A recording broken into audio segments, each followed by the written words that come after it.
The FBI is the most sophisticated law enforcement agency in the world, pursuing the most dangerous criminals. In Michigan, when a young woman disappears with her baby. She knows something's going to happen. She may not have realized that she's going in the water, but she realized that she's going to be murdered. I was terrified. The Bureau mobilizes. This case I'll never forget. This case represents the most violent crime that I've ever investigated. He doesn't care about the feelings of others. He doesn't care about the rules. And if somebody is in the way, you simply kill them. FBI. Criminal Pursuit.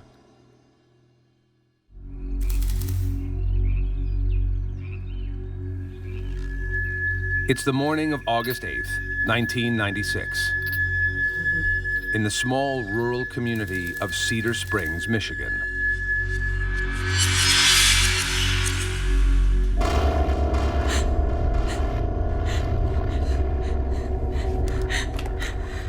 "19-year-old Rachel Timberman makes a desperate call to a friend. Hello? Something terrible happened. She could barely talk through her tears. She just said something horrible has happened.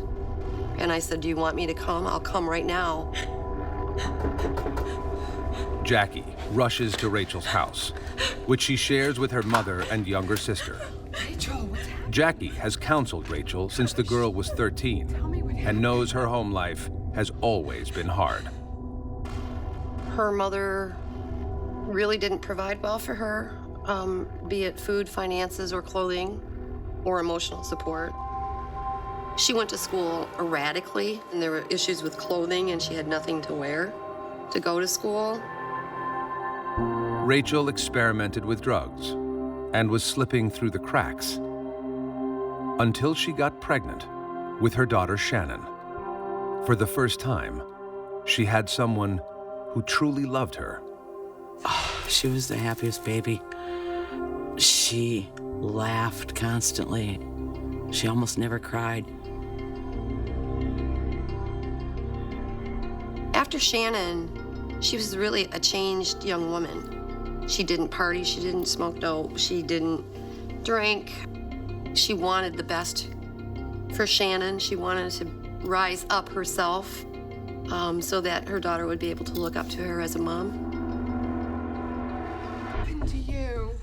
Oh. But when Jackie sees Rachel's battered and bruised face, it's clear that something has shattered her world. Oh, it was a wild fear. Her eyes were big and dilated, and she was terrified. And I believe that she was terrified. Okay, I'm ready. Rachel tells Jackie that a family friend, 44-year-old Wayne Davis, stopped by the night before. He invited her to a game of cards with Mike, a classmate of Rachel's, and Mike's uncle, Marvin Gabrian, whom she had never met. Give her a bottle when she starts to A single cry. mom, Rachel jumped at the chance for a night out. Okay. All right. She left baby Shannon with her sister and headed out with Wayne. Bye. She felt in good company when she did get in the car with him that night.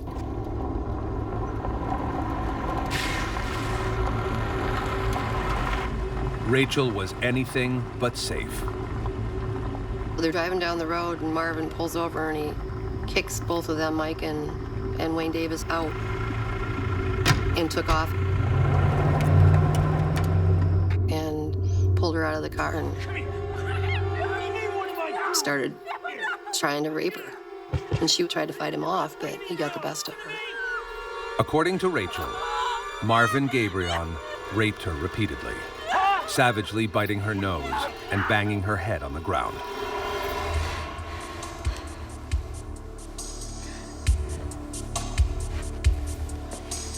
Now, Rachel doesn't know what to do.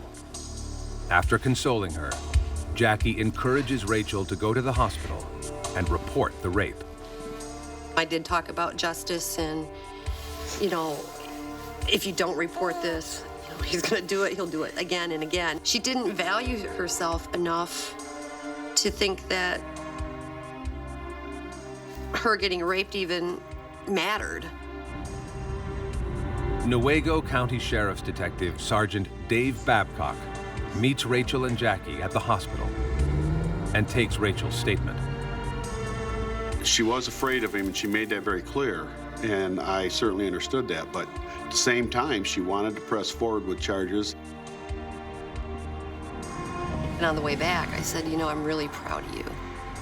She looked at me, I thought she was gonna deck me. And I said, what? And she got tears in her eyes, and she said, nobody's ever told me that before. Just broke my heart, you know?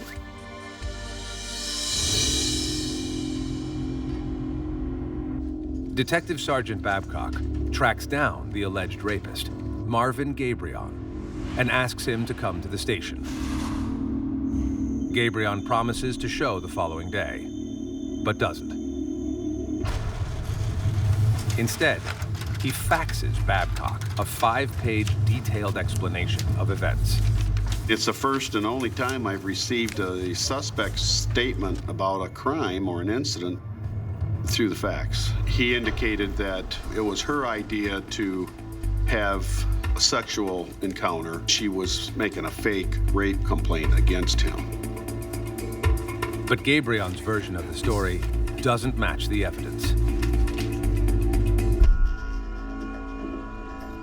It doesn't take long for investigators to find Marvin Gabrian, arrest him, and charge him with rape. He serves only 2 weeks before his family comes up with bail money.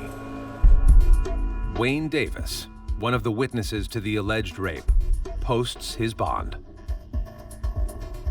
Meanwhile, Rachel gets her life back on track. She moves in with her father, gets a job at a fast food restaurant, and plans to return to school. Are you ready? Shannon, now 11 months old, is her #1 priority. She was not going to live where she had been living, have contact with the people that she'd known all her life, and wanted to learn how to be a good mother. On June 3rd, 1997, 2 days before the rape trial is scheduled to begin, Rachel is upbeat.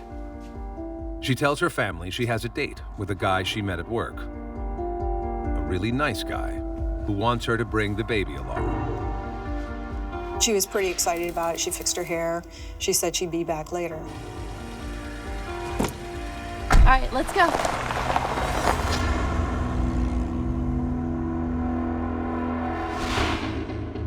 The very next day, her father receives a letter in Rachel's handwriting. Rachel apologizes for leaving without saying goodbye, but explains that she's run off to get married. She promises to write again after she settles down.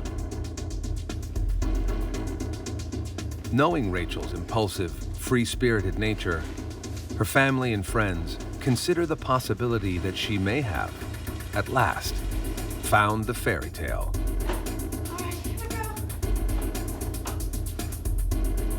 Maybe she did meet some nice guy and she just wanted to get away. You know, maybe she just wanted to get away from this whole rape thing and, you know, just take a break. But Kim Verhage can't shake the sinister feeling that something is wrong. I knew Rachel wouldn't have done that. She wouldn't have done it to me. She wouldn't have done it to my son. She wouldn't have taken Shannon from us. There's no way she would have done that. Who did Rachel run away with? It's a question that the FBI will eventually have to answer. But by then, it may be too late. There was a man who came to the house in a car, and he never got out of the car, never met Rachel's father or anybody in the family. She just got in the car with Shannon, and they took off. And she was never seen again by her family.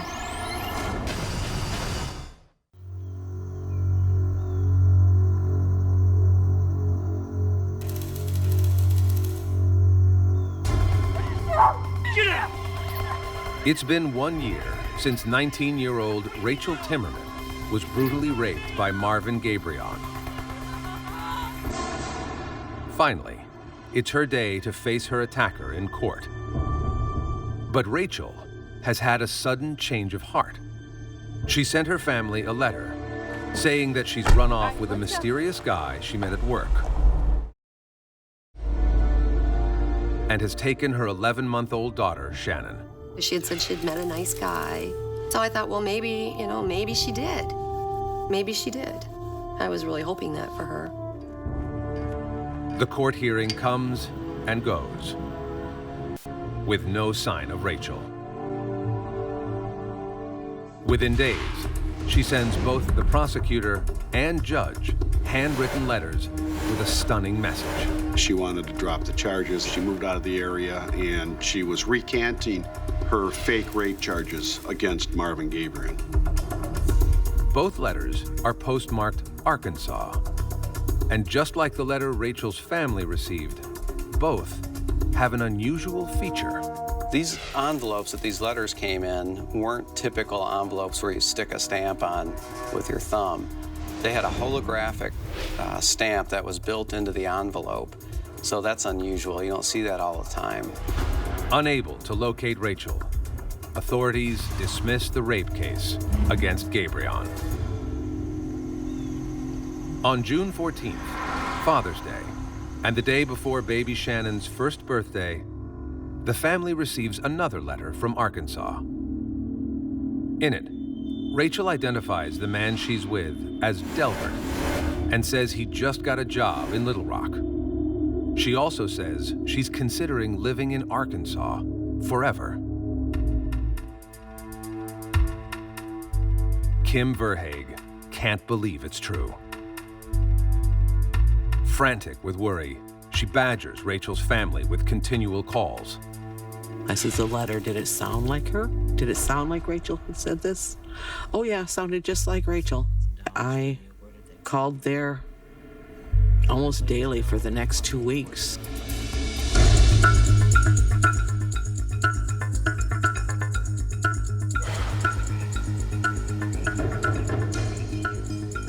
One month after Rachel's mystery date, Douglas Sorter and his son-in-law go fishing on Oxford Lake in rural Newaygo County. I've always called it a mud hole in the middle of the woods. There's no bottom in it. I've dropped 150-foot of anchor line in it and never quit going. Just as the men are launching their boat, they notice something unusual floating in the water. They paddle out to take a closer look. When we got around the edge, I could see a cement block on the outside of what we thought was a dummy. And I told Nathan, I said, man, I don't like this. 2 or 3 more paddles, and we was downwind of it, and the stench hit us, and both of us knew what we were seeing then. We knew it was dead guy, that's what we called it. We made the turn and started coming back, and I said to my son-in-law, I hope whoever did this isn't watching us. Douglas and his son-in-law race to their cabin to call 911.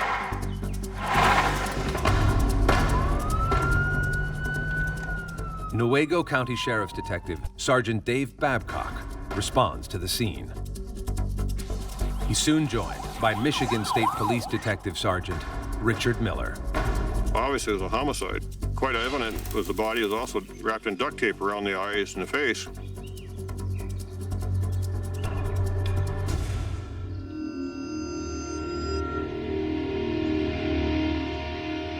Investigators carefully lift the badly decayed body.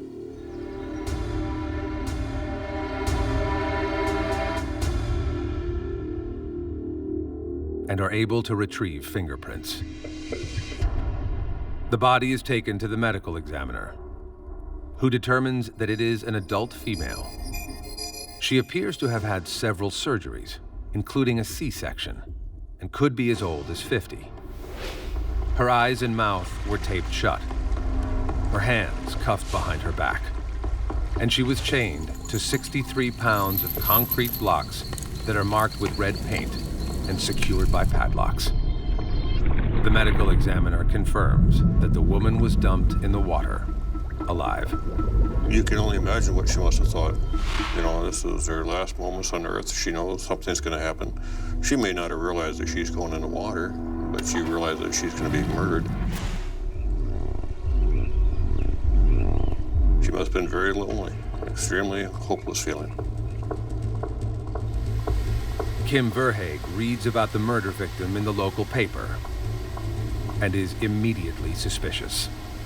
Rachel had had hip surgeries that are more common to somebody older. She had them when she was like 13 years old. You wouldn't expect to have seen a 19-year-old. She'd had a C-section, and I just had a really bad feeling. Kim contacts Michigan police. They compare the victim's fingerprints with 19-year-old Rachel's and get a match.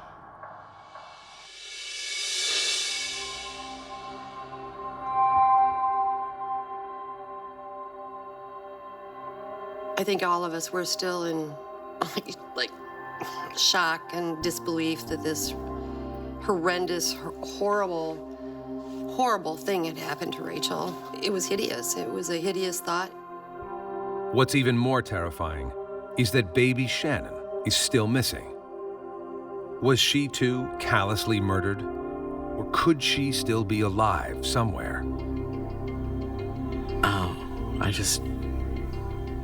I didn't sleep. I didn't eat. I paced. I couldn't sit even. After a few days of this, I was just losing my mind, basically. And I have a friend who's a federal judge in another state. And I called her and asked her what to do. She made a few phone calls and called me back and said, Kim, call the FBI. Tell them you want to report a kidnapping and a homicide. Special Agent Roberta Gilligan is assigned to the case. A mother herself, she is worried about baby Shannon and knows the FBI's back is against the wall. Time is of the essence. So it's important to move quickly and get as many resources into the investigation as you can.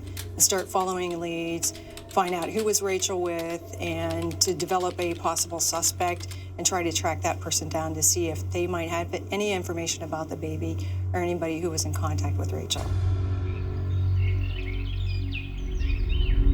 5 days after recovering Rachel's body, investigators conduct a more thorough search of the muddy lake.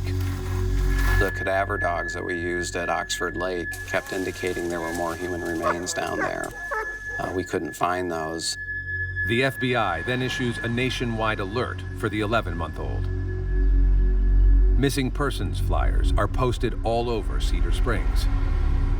We worked with the National Center for Missing and Exploited Children, had posters of Shannon's picture and information so that people could call in with any tips. The tips lead nowhere, and investigators turn to the most likely suspects, the men closest to Rachel. They start with Shannon's father, Rachel's ex-boyfriend, Rick Verhaeghe. They may have had a fight, they may not get along, he may not have wanted to pay child support. I mean, there could be a number of reasons that he would be a potential suspect. But questioning reveals that Verhaeghe has been living in Florida and has an alibi for the day Rachel disappeared. Rick was not a strong suspect. He had no motive, really. He had no anger or resentment towards Rachel. But there is one man who was angry with Rachel. Marvin Gabrian, the man she accused of rape.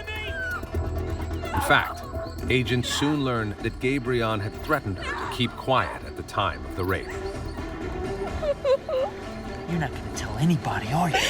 He told her he would kill her, but before he killed her, he would kill Shannon and make her watch. That's what he told her. Was Gabrian true to his word? And if so, how is this connected to the man who took Rachel out on a date? Let's go. The search is about to lead investigators down a twisted trail of death that will yield more questions than answers.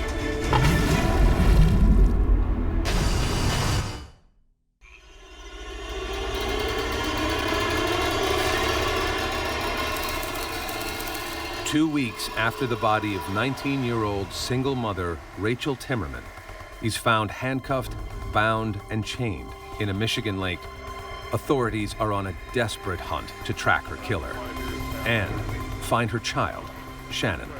I can't imagine the terror she must have felt.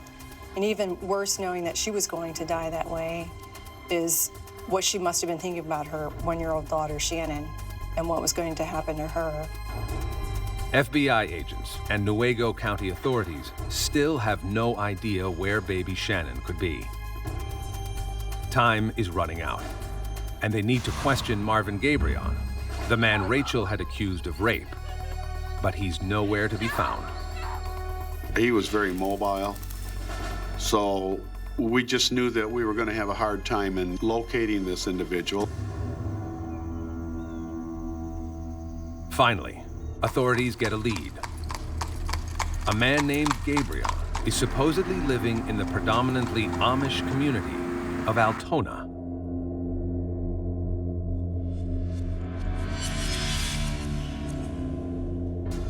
On July 12th, detectives Miller and Babcock go to the house and immediately notice something bizarre. This is during July, and a lot of smoke was coming out of the chimney. Quite obviously that somebody was burning something.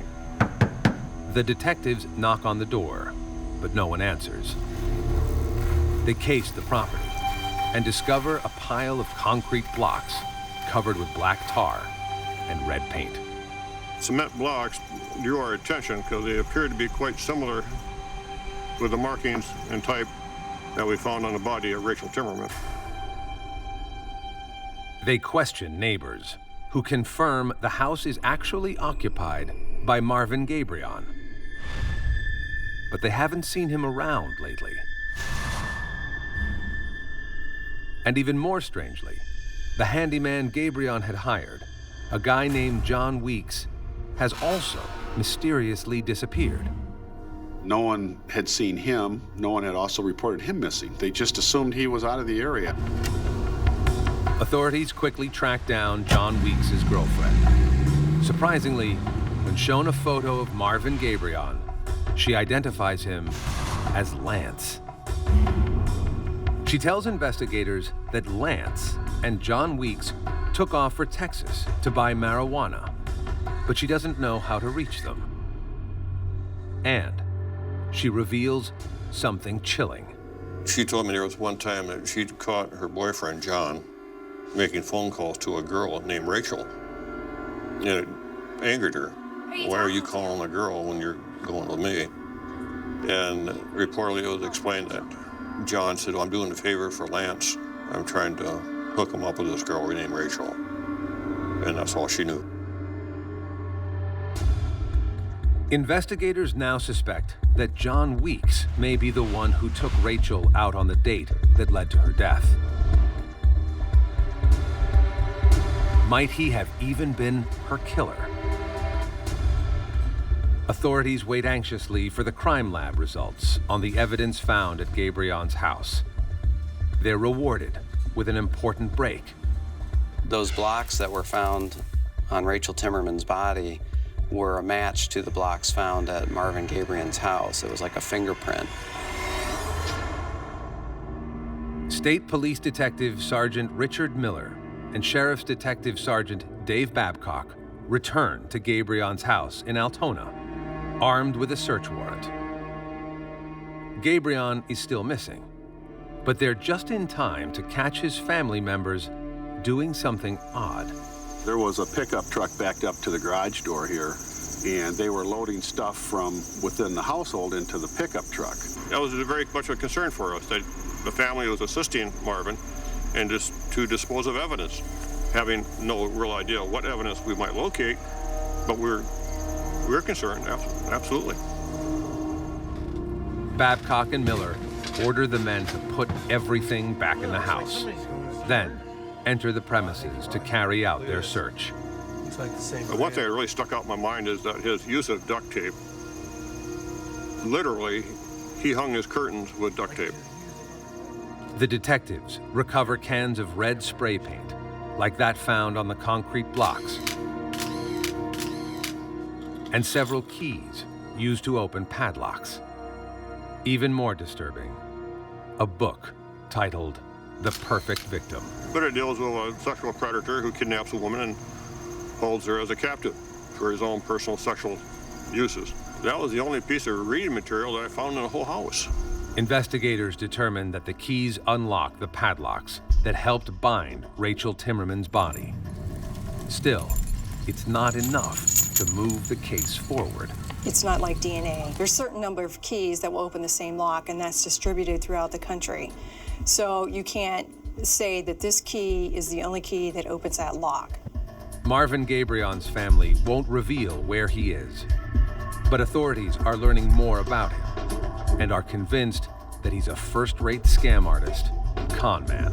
He had several alter egos. He bought and sold property, vehicles, insurance policies in other people's names just to avoid being identified. Investigators are also convinced he has a limitless appetite for violence. Mr. Gabrian thinks of himself as very special. He thinks of himself as entitled to do whatever he wants to do, to be above and beyond the law, and his view of other people is that they are merely props in his world. Investigators' fears are confirmed when they learn that the Altona house Gabrian was living in is not registered to him. Instead, it belongs to a man named Robert Allen, a Skid Row transient. We didn't know where he was. We tried to contact the family and learned that he also had not been seen by family since 1995. So he'd been missing for 2 years at that point. Allen may be missing, but his Social Security checks are still being cashed by none other than Marvin Gabrian. Basically, he stole Robert Allen's identity and got his monthly benefits, and at the same time, Robert Allen disappeared. At this point, investigators have to consider whether Gabrian killed Robert Allen in order to take his benefits. And they're troubled by an even more twisted possibility. Could Gabrian have also killed John Weeks, the man who took Rachel on the mysterious date?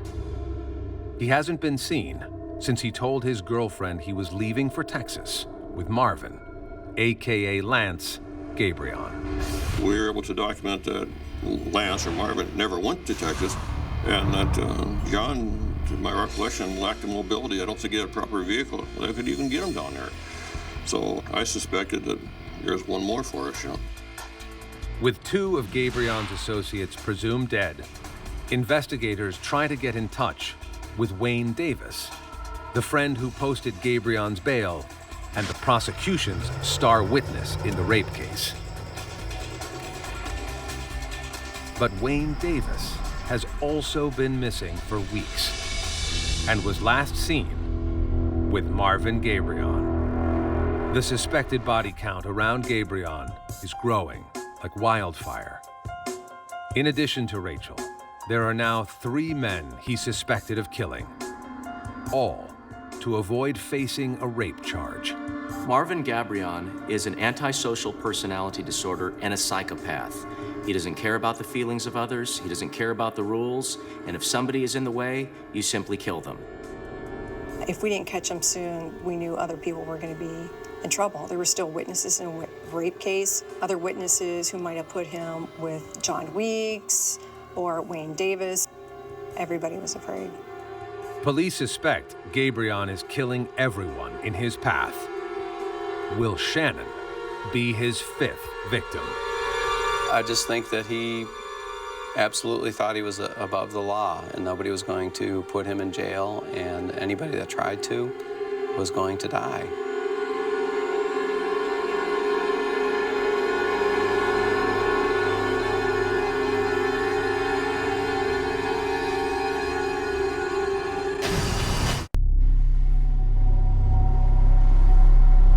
It's July 1997 in Cedar Springs, Michigan. And the FBI and local authorities suspect that Marvin Gabrian has killed up to 4 people to avoid going to trial for raping 19-year-old Rachel Timberman.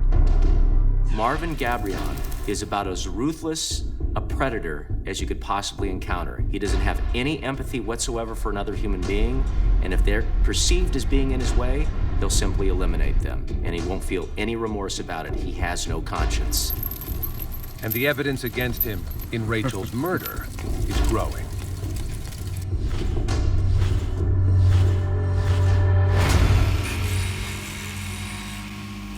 A neighbor of Gabrion's recalls a chilling incident days after Rachel disappeared. He was awakened by a racket outside at 3 o'clock in the morning. He said Marvin Gabrian was grinding something off of an aluminum rowboat, and he said when Marvin got done doing that, he threw a length of chain and 3 cement blocks into the rowboat and left. Investigators are slowly piecing together what may have happened to Rachel. But they're left struggling with one critical loose end. Where is Rachel's daughter, Shannon? Everybody was still praying and hoping that somehow, some way, whoever had Shannon would, somebody had to have her. Rumors begin swirling around town that Shannon may still be alive, and that Gabrion might have sold her on the black market. He might have tried to do something else with the baby, give it to somebody, sell it, whatever. I mean, that was bandied around. The idea doesn't seem so far-fetched to Rachel's family and friends. Not very long prior to the rape, I was at Rachel's and she says, my mom knows somebody that wants to have a baby and he's willing to pay $25,000 for a baby. Rachel would never sell Shannon. But would Marvin Gabrian? I thought that was a possibility. I mean, why would you kill a baby in this situation? She can't testify. She doesn't know you. She couldn't talk. She just learned how to say grandma. The urgency to find Shannon grows even stronger after Gabrion's former landlord comes forward with some disturbing news. When Gabrion moved out, he left behind a collection of troubling photos. It was described that he had gone to great extent to collect a number of pre-pubescent female pictures of girls wearing underwear and scanty clothes. And it wasn't commercial pornography, but it showed his preference for children.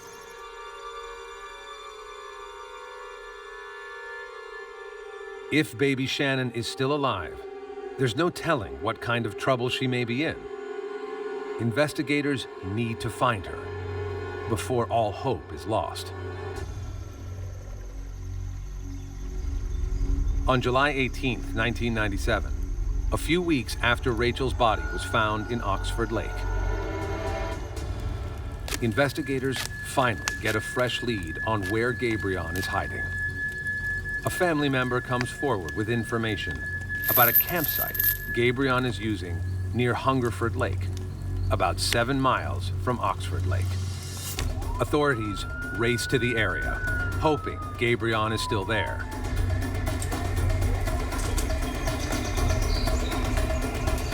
But when they arrive, Gabrion has already cleared out. Still, he has left behind critical evidence, including a barrette identified as Rachel's, baby bottle nipples, and the remnants of a disposable diaper. There's a little doubt in my mind the child was there. At that point in the investigation, there was hope in people's minds, in our minds as well. But Gabrion and baby Shannon have vanished once again. For 2 months, the FBI is stumped, until they get an anonymous tip from a man who has been funneling payments on a land deal to Gabrion. The man agrees to withhold the money, which he sends to a post office box in New York State, until agents can begin covert surveillance. Gabrion immediately notices the change. He was so anxious about getting the money sent to this post office box in New York, he made telephone contact. Where's my money? When's it going to be sent? On October 14th, 1997, dozens of FBI agents and a SWAT team, dressed in tactical gear and heavily armed, stake out the post office. As expected, around 11 a.m., agents see a man fitting Marvin Gabrian's description enter the post office. Gabrian has already slipped through their fingers for months. As agents get into position, they know that this time, they can't afford to let him get away.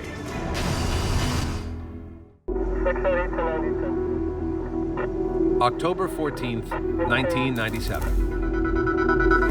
After carefully staking out a post office, the FBI finally has suspected murderer Marvin Gabrian within their grasp. When he walks out the door, they strike. He knew something was up and he started to run, but the FBI agents caught him.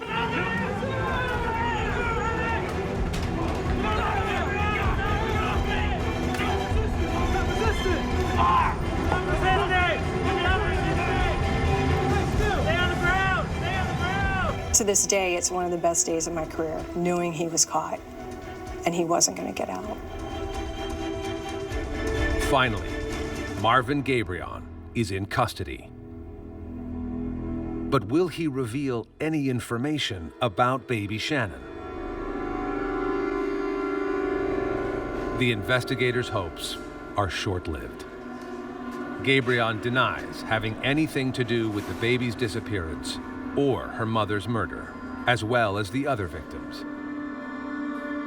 Yet though he refuses to cooperate with police, he has a rabid need to talk. Gabrian begins writing to local papers and witnesses, even Rachel's family. One of the most horrible things about this case was how Marvin Gabrian kept torturing Shannon's family and Rachel's family. He wrote many letters to Rachel's mother, and one of the letters was, it's your fault that Rachel's dead. You're gonna have to live the rest of your life picturing her sinking into that lake and the bubbles rising to the surface. I mean, he was relentless. Investigators encourage the family to write back, hoping it might prove to their advantage. The more a person communicates, the more tips, more clues they're going to give off. And that's what we were hoping for. And it was a way of us to try to get information, any kind of information that we could follow up to try to locate Shannon. Kim Verhaeg, the baby's paternal grandmother, offers to take the lead. I talked to the state police detective and said, you have got to do something to stop this person. And I said, if somebody needs to communicate with him, I will. Kim talks to Marvin on the phone repeatedly, asking him whether he sold 11-month-old Shannon on the black market or whether he murdered her. Finally, he slips up. I just said, you know, Marvin, tell me what you think. Do you think Shannon is in that lake? And he perked right up, and he got real adamant. He says, no, she is not in that lake. I know for a fact she's not in that lake. And I think in that little moment, he forgot himself and told the truth. At the same time, several inmates come forward and offer a different version to Gabrian's claim. They started goading him about, why did you kill the baby? You know, why did you kill that baby? What did that baby ever do to you? At one point, Marvin finally cracked under the goading, and he said, I couldn't hang on to baby Shannon. I had to get rid of her, so I threw her in the lake.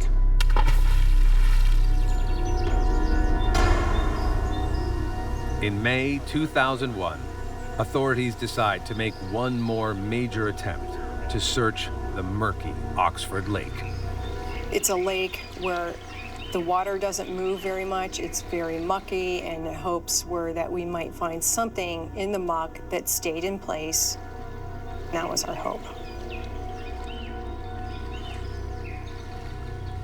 They drain thousands of gallons of water and remove almost 300 cubic yards of sediment. They find nothing. In March 2002, Marvin Gabrian stands trial for the first-degree murder of Rachel Timberman. Prosecutors theorize that John Weeks lured Rachel to Gabrian on their deadly date, and that baby Shannon was invited for a very specific reason. It was a way to control Rachel. He had to get her to write those letters. He had to keep her quiet when she was at the campsite. And the mother's going to do a lot of things to try and save her baby. The jury finds Marvin Gabrian guilty and sentences him to death. The sentence is later commuted to life in prison without parole.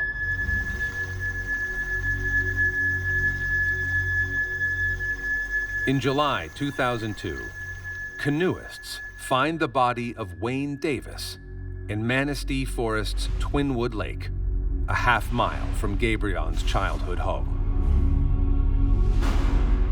John Weeks and Robert Allen are presumed dead, though their bodies have never been found.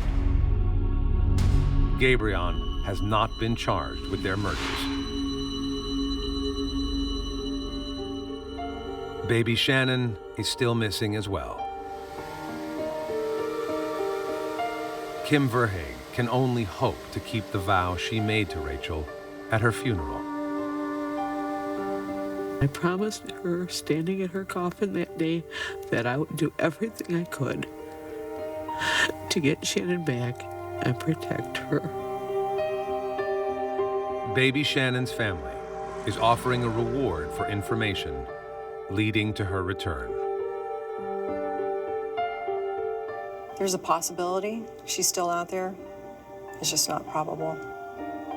Shannon couldn't do anything to hurt Marvin Gabrian. She couldn't talk, she couldn't be a witness, but one thing she would do is tie Marvin to the murder, and Marvin Gabrian would not leave a trail. I hope she's out there somewhere being taken care of. My hope is, in my heart of hearts, is Shannon is out there in a good family and being loved and taken care of. People keep asking me, it's been so many years. Why? Can't you just let it go? No matter what, no matter where, Shannon needs to come home to her family.